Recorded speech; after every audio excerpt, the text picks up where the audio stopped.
inafanyika sasa. Kuna vita kubwa sasa hivi inaendelea, vita kubwa sana inaendelea sasa hivi,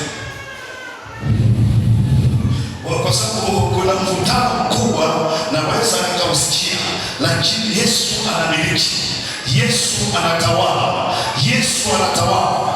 Watu waliochukuliwa roho zao, watu waliochukuliwa lazima wakombolewe leo.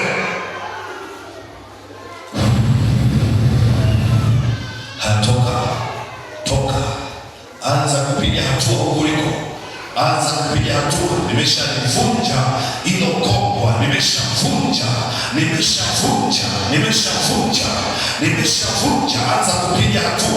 Anza kupiga hatua,